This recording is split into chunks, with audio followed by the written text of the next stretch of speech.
Cheshire Medical has updated its visitation policy for patients. The Keene Sentinel reports Cheshire Medical will now allow more visitors for patients as COVID-19 cases drop. Adult and child patients who test negative are allowed one more visitor each, and positive patients are still not allowed any visitors. All visitors are still required to wear masks. Climate change could be making allergies a year-round problem for many people. MedicineNet reports that as global temperatures rise, plants are starting to bloom sooner in the year, causing more pollen to get out into the air. More pollen means more problems for allergy sufferers. It could be a global public health problem. As climate change kind of starts to shift, like the temperatures and when things happen, it would definitely change when people are going to experience those allergies. Anything to do with allergies or any kind of sickness would definitely be concerning public health. To learn more about seasonal allergies, you can visit mayoclinic.org. Again, that's mayoclinic.org. Residents of New Hampshire will be able to show their support for Ukraine with a traveling card.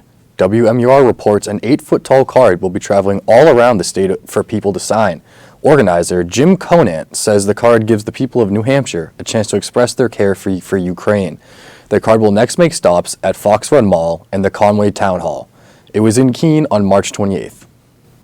11 people were injured and 2 died in a Pittsburgh, Pennsylvania shooting early Sunday morning. WMUR reports the 2 deceased were juvenile males. Police say as many as 50 rounds were fired at an Airbnb rental property during a party with about 200 people in attendance. Gunshot victims were located near the crime scene and taken to hospitals by EMS and police. Additional victims arrived at hospitals through private vehicles. Police say there is no information on any suspects at this time. Keene's Wheelock Park Campground could make a comeback soon, but not as a site for campers. The campground closed in 2018 and has remained closed since. Back in October, 2 groups petitioned City Council to repurpose the campground. One group wants a disc golf course and the other wants a dog park. The city is looking at a plan to allow for both of those uses. Maybe there's a way for us through this consultant to look at the space and design a co-use or design a few holes for for people to get at least 6 holes in or something to that effect. For the next step, the consultant will scout Wheelock Park to recommend how to approach the redesign. This month is Genocide Awareness Month. The Holocaust and Genocide Studies Department and the Cohen Center have several events this month to raise awareness about the issue. HCS professor Dr. Lisa von Jogenforge says her career started as a historian, but later transitioned to genocide prevention work. She says military intervention is often the first step in genocide prevention. However, it can lead to further mass atrocities. One of the horrors of genocide really is that once it starts, it's very, very, very difficult to stop without some kind of military intervention. And our experience with military intervention has been, it's too kind really to say it's been a mixed bag. It's been very difficult. Military intervention is hard to control. You increase the loss of life whenever you add new parties to a conflict.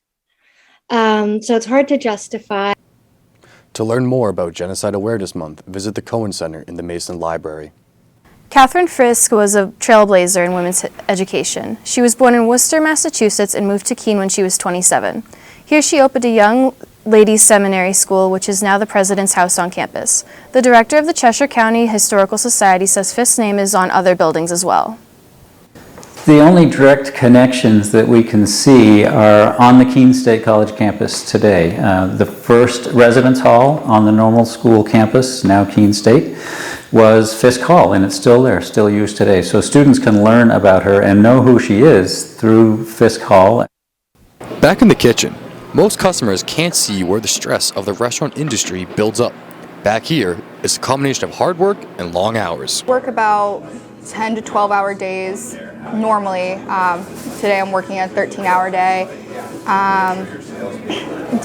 So for me, I'm general manager, so I'm not in the kitchen all the time, but when I am, like today, we have a prep list up on the board that can consist of anything from like 5 to 20 different things I have to do in one day, which can be stressful. When the kitchen staff is not performing well, it shows. Brassfield says you can literally taste the difference. So, like if our quality goes down, you can taste it, you can see it, you can smell it.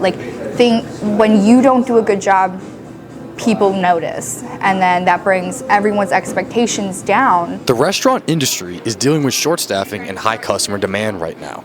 Those two factors together create a perfect storm for stress on any day in the kitchen. Most notably business influx. If we got a large rush of customers, that could add some stress because a lot of the job is time management and knowing what to cook when. The restaurant industry can be a trying industry. However, the cooks at Odelay Taqueria and Brickhouse Wings and Grill keep on managing. Tim Wagner, KSCTV. In 2019, the city of Keene decided to pursue being fully renewable by 2050. Now, 3 years later, the project is still ongoing and receiving input from the community. In terms of thinking of your house as a way to help push more eco-friendly agendas and to help really meet certain goals is something that I think a lot of people might be interested in, especially for younger generations. Addressing the thermal sector is on the City Council's roadmap. The City of Keene's senior planner for the project says thermal energy plans have many forms, and it is just one part of the larger picture. We have a work group that's focused on weatherization and energy efficiency, so they're working right now on a program called Window Dressers. Window Dressers is a community group in Keene that is focused on weatherizing the thermal sector of the city. Specifically, the group is looking into insulating windows to make energy usage more efficient. Vision is really for a resilient and thriving community, and our effort to switch to transition to renewable energy helps make that happen. So we're resilient, we're thriving, we're a healthy community. That's the overall vision. Brunner says it will take public buy-in and effort to get that vision to come into focus. Tim Wagner, KSCTV.